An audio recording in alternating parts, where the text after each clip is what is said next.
Boa noite, segunda-feira, 20 de junho. Hoje o Nesp Notícias faz um balanço da 6ª Conferência Municipal realizada neste fim de semana em Bauru. Vamos receber uma das coordenadoras do evento, a arquiteta da Secretaria de Planejamento, Natasha Lamônica. Você vai ver também.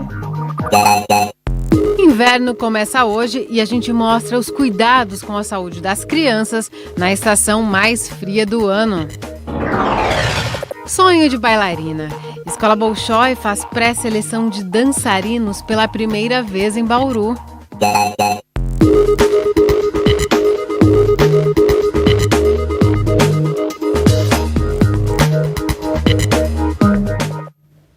Daqui a pouquinho, perto das 7h30 da noite, começa o inverno. Tem muita gente que gosta da estação, mas ela exige cuidados, principalmente com a saúde de quem é mais vulnerável às baixas temperaturas. Nós já tivemos uma amostra do que pode vir por aí, os 4 graus da semana passada aqui em Bauru. Por isso a gente foi saber como você pode proteger as crianças bem novinhas nos dias de frio. Thalita prepara o banho da pequena Heloísa de 5 meses com antecedência. Separa tudo que vai ser usado para limpar e vestir a bebê. Depois é hora de esquentar a água. Para testar a temperatura, a dona de casa usa o cotovelo. Tudo pronto, chega o momento do banho. Em épocas de frio, ele tem que ser bem rápido para evitar que a criança adoeça. Todas essas orientações, seguidas à risca pela Thalita, foram dadas pela doula que acompanhou o parto dela. Evitar dar o banho muito quente também, evitar corrente de vento no ambiente, então sempre fechado, né? Ou se for dentro do quarto, deixar a porta fechada. Se for dentro do banheiro, também evitar deixar muito quente o banheiro, porque depois vai sair, vai dar o choque térmico. E evitar sair de casa logo depois do banho muito quente. E deixar sempre tudo à mão. Então, deixar a fraldinha, a roupa, pomada, tudo que você vai precisar ali, pertinho, para você poder ficar pertinho da criança também. E ser um banho um pouco mais rápido, não precisa ser muita água na banheira, pode ser um pouquinho menos. Manter aquecido o tronco, pode colocar uma fraldinha em cima e virar a criança para ela se sentir protegida. E sem muita coisa, sem muito produto químico, né? Além dos cuidados com o banho, em dias de baixas temperaturas, Thalita deixa Heloísa bem agasalhada, principalmente os pezinhos e as mãozinhas. Coloco primeiro as roupas, o body, né, a calcinha, tudo. E eu vejo que ela perde a temperatura dela, fica a mãozinha bem gelada. Então eu já corro, coloco uma luvinha, mas ela não fica muito tempo com a luva não, né? Eu coloco para aquecer e coloco uma blusa mais grossa. Aí depois que eu amamento ela, depois que termino o banho, troco tudo certinho, eu amamento, aí eu vejo que ela esquenta mais. Segundo essa pediatra, uma das dúvidas mais comuns entre as mães quando faz frio é saber se o bebê está com roupas na medida certa. Nem para passar frio e muito menos para sofrer com o calor. A melhor maneira de a gente ver seria realmente com um termômetro, mas a gente não vai ficar toda hora colocando o termômetro na axila da criança para ver a temperatura que a criança está. Mas você pode também colocar a mão no tronco, abdômen, pescoço da criança. Essas são as regiões que tem que estar com a temperatura mais quentinha. Não serve você pegar na mão, pegar no pezinho da criança, porque muitas vezes vai estar frio e não significa que a criança está fria. É porque a extremidade às vezes é mais fria mesmo. E a mesma coisa essas mesmas regiões servem para a gente ver a temperatura da criança se ela está com calor. Se a criança estiver suada, né, se essas regiões estiverem mais úmidas, é sinal que a gente colocou roupa demais. Nádia conta que os banhos também são motivo de preocupação.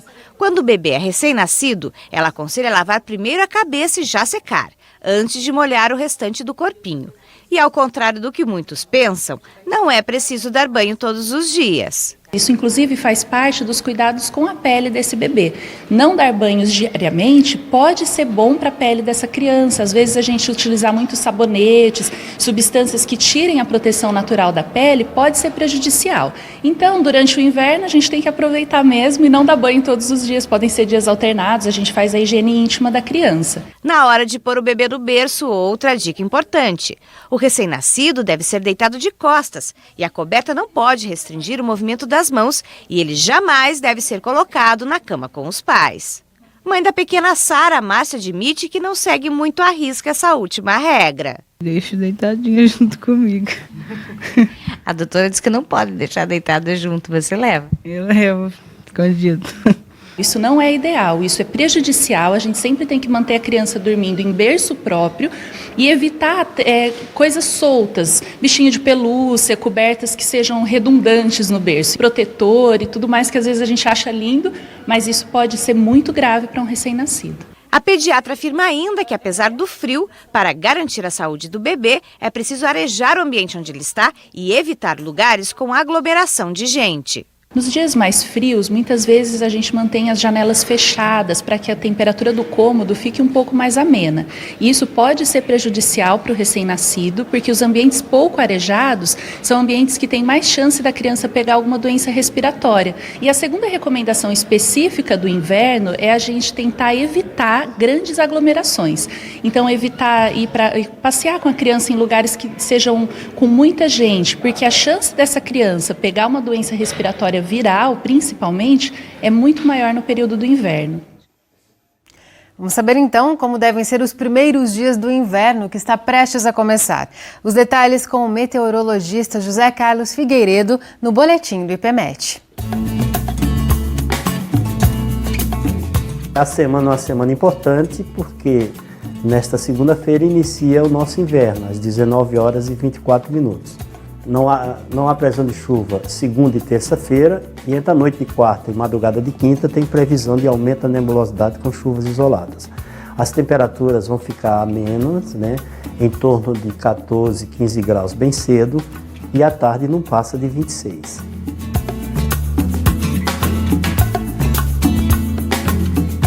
Nós estamos com uma frente fria na vizinhança, no estado do Paraná. Essa frente fria aqui, e ela está oscilando entre o Paraná e São Paulo. Então, quando alguma nebulosidade se desloca para cá, por causa dessa época do ano, a temperatura tende a cair mais do que cairia se fosse no verão.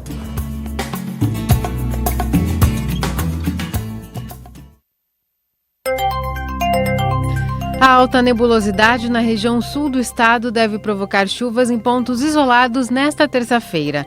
Neste momento já chove por lá. Nas demais regiões o tempo deve permanecer estável. Em Bauru, as chances de termos chuvas amanhã ainda são baixas. Agora a umidade do ar é de 77%. Os ventos sopram fracos, a 5 km por hora. Hoje a mínima foi de 13 e a máxima ficou em 22 graus. Nesta terça, os termômetros ficam bem próximos disso. Devem variar entre 13 e 23 graus. A Secretaria Municipal de Saúde acaba de confirmar mais 3 casos de gripe H1N1. Bauru contabiliza até o momento 17 registros da doença, com 4 mortes. A cidade ainda tem 42 casos suspeitos, sendo que desse total, 6 pacientes morreram. Depois do intervalo, a gente mostra como foi a primeira seleção da Escola Bolshoi em Bauru. Candidatos até de outras cidades vieram disputar uma vaga na filial brasileira da escola mais tradicional de balé do mundo. Daqui a pouco, voltamos já.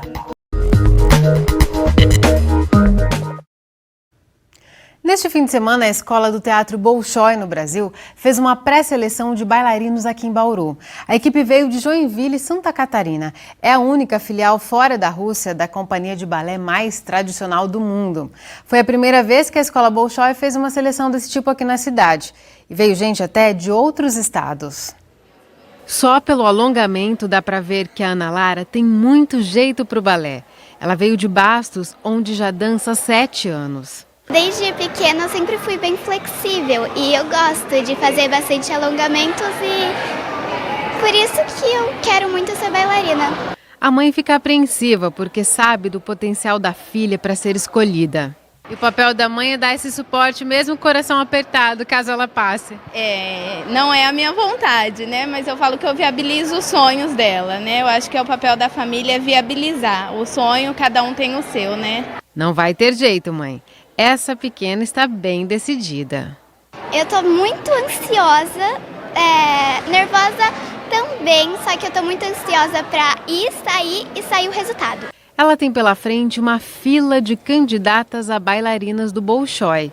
Viajaram em busca do sonho de viver da dança. Essas duas andaram 200 quilômetros para participar da seleção. Por que vocês decidiram sair lá de Porangaba e vir aqui para Bauru? Pela menina que ela ama balé. A filha ouviu falar da tradição da escola. É uma escola pra gente que quer ser bailarino, que é bem puxado, né? E você tá a fim de encarar? É, eu tô. A Maria Fernanda veio de Ribeirão Preto, também movida pela paixão. Gosto muito de balé e é o meu sonho fazer aula no Bolshoi. A família acaba embarcar nesse sonho dela? Embarca, sempre, né? Tem que apoiar os filhos. Os sonhos dessas garotinhas se encontraram aqui por causa da iniciativa do coordenador da Companhia Estável de Dança de Bauru. O ano passado eu fui acompanhar algumas alunas na seleção nacional lá em Joinville. E vendo gente do Brasil todo, né, eu falei, vou tentar levar para Bauru, né, a pré-seleção. E aí fomos trabalhando junto com a Secretaria de Cultura, né, o secretário, todo mundo apoiando, né, o diretor do departamento, todo mundo abraçou a ideia. É a primeira vez que a equipe do Bolshoi sai lá de Santa Catarina e vem para Bauru fazer uma seleção em massa. Foram 200 inscritos entre meninos e meninas. Essa turminha aqui que está se preparando para os testes tem gente até de outros estados. Haja alongamento para esticar o corpo da viagem. Foram 5 horas para Amanda, que veio do Paraná. Esperou tanto que mal consegue falar. Eu tô ansiosa, tô passando mal de vez em quando. Você precisou viajar bastante para estar aqui agora, né? É seu sonho? É meu sonho. Os momentos que antecedem o teste são um misto de concentração e descontração. Olha só como parece fácil para o Lucas, o único menino da turma. Hora de ir para o teste. Nessa idade, as crianças fazem uma série de posições. Os professores avaliam a flexibilidade e o biotipo que melhor atende ao método de ensino Vaganova, usado pelo Bolshoi. A gente busca crianças que tenham um corpo mais alongado, um corpo mais fino, digamos, membros alongados. Mas, além disso, a gente busca analisar uma série de outras características que vão contribuir para o seu desenvolvimento. Mas a característica principal que a criança tem que ter é o amor pela dança, né? A entrega pela dança. Os pequenos parecem estar se saindo muito bem, né? Lembra da Ana Lara? Ela também chamou a atenção do professor. O Lucas tirou o teste de letra. Foi fácil, é bem legal. Espero que dê tudo certo. Para a escola, essas pré-seletivas são uma forma de garimpar bailarinos de todos os cantos do Brasil. Muitas vezes as crianças têm o desejo de estudar na escola Bolshoi, só que elas não têm condições de viajar até a escola Bolshoi para estar fazendo o teste. Então o que a escola Bolshoi faz? Ela leva os seus profissionais até essas crianças em todo o país para justamente estar aplicando esse teste e estar vendo esses talentos que estão espalhados por todo o nosso país. O resultado da pré-seleção saiu agora à tarde. Dos 200 inscritos, passaram 11. E olha só, a Ana Lara, aquela do início da reportagem, que a mãe estava com medo que ela fosse aceita, e o Lucas, o único garotinho da turma que acompanhamos, foram aprovados. Agora eles vão participar de uma audição em outubro, na sede da Escola do Teatro Bolshoi, no Brasil, em Santa Catarina. Lembrando que Bauru tem uma bailarina lá, desde o início do ano. É a Camila Maio, de 11 anos. Nós contamos a história da Camila aqui no Nesp Notícias. Ela foi aluna do Sivaldo, na Companhia Estável de Dança. Como anunciamos, hoje a gente receberia a arquiteta da Secretaria de Planejamento, Natasha Lamônica, para falar sobre a 6ª Conferência Municipal realizada neste fim de semana em Bauru. Mas, infelizmente, a Natasha não compareceu e não conseguimos contato com ela. E no próximo bloco você vai conhecer a história de 3 bauruenses que são apaixonados por carros antigos. Voltamos num instante só. Você vai conhecer agora bauruenses que têm em comum a paixão por carros antigos. Tem colecionador que guarda na garagem mais de 20 raridades, um restaurador que ajuda a deixar os veículos com tudo original e um empresário que aluga o próprio Galaxy para eventos e datas comemorativas. Mais de 20 carros antigos embelezam a garagem do José Carlos. Motos e peças clássicas também integram a coleção. Alguns desses automóveis ele adquiriu em mau estado de conservação. E foi com muito trabalho que todos ganharam essa aparência impecável. A coleção surgiu quando José Carlos tinha 16 anos, mas ele afirma que a paixão existe desde criança. Tudo começou com meu pai, né? Meu pai era motorista de táxi e sempre gostou de carro, né? A vida toda, né? Há 60 anos atrás, 70. E ele sempre tinha um Fordinho 29, que é igual aquele, para ir pescar. E eu tomei gosto pela coisa, desde garoto, né? Sempre convivendo com isso na minha casa, meu pai arrumando e tal. Então a coisa vem lá de berço, né? Entre tantas raridades, o colecionador não hesita em apontar o seu preferido. É esse Ford Roadster de 1929, mais conhecido como Baratinha.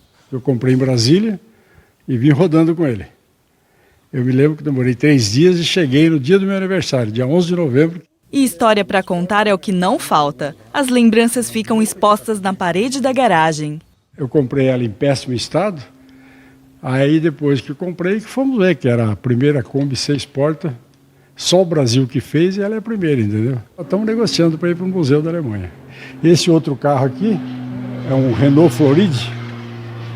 Ele é o único no Brasil também. Só tem esse. Só tem esse no Brasil.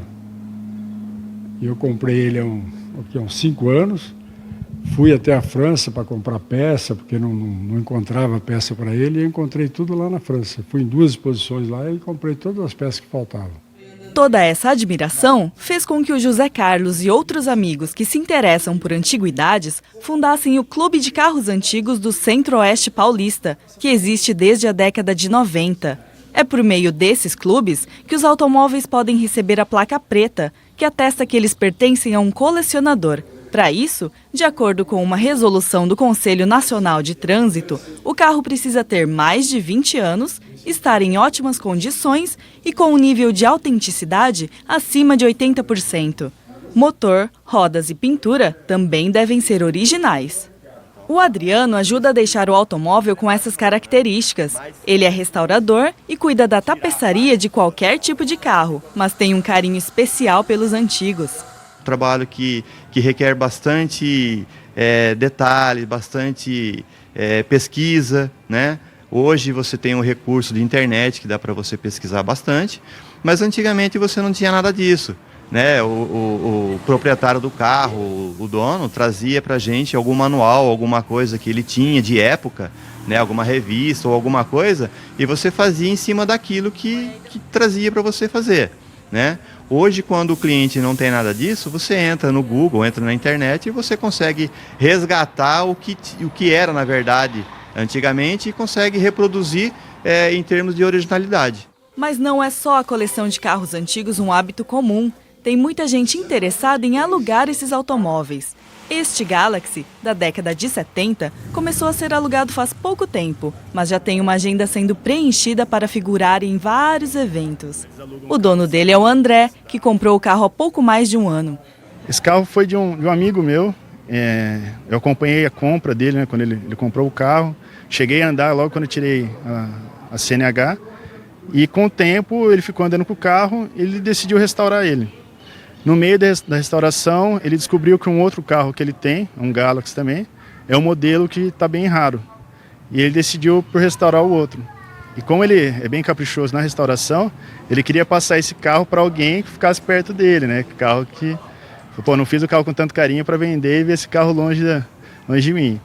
E ele acabou me fazendo uma proposta, a gente negociou, assim, foi uma proposta bem entre amigos mesmo. E eu consegui comprar o carro no ano passado, né? O empresário toma todo o cuidado necessário para cuidar desse sonho, mas para ele, carro foi feito mesmo para andar na rua. É por isso que veio a ideia de disponibilizar o Galaxy para quem se interessar em dar uma voltinha ou para compor os álbuns de casamento. Apesar de todo o xodó, eu fico com dó quando eu vejo algumas pessoas que têm carros antigos e deixam na garagem e não sai o carro para nada. Então acho que carro a gente tem que ter o cuidado, tem o xodó sim, mas carro tem que estar na rua. Acho que o carro é legal passear, mostrar. A gente, acho que todo colecionador de carro ou de qualquer tipo de objeto, ele acaba detendo um pouco da história, né, na mão dele. Então acho que quanto mais a gente divulgar isso, é bacana. O Nesp Notícias de hoje fica por aqui. A gente volta a se encontrar amanhã às 7 da noite, ao vivo. Tchau!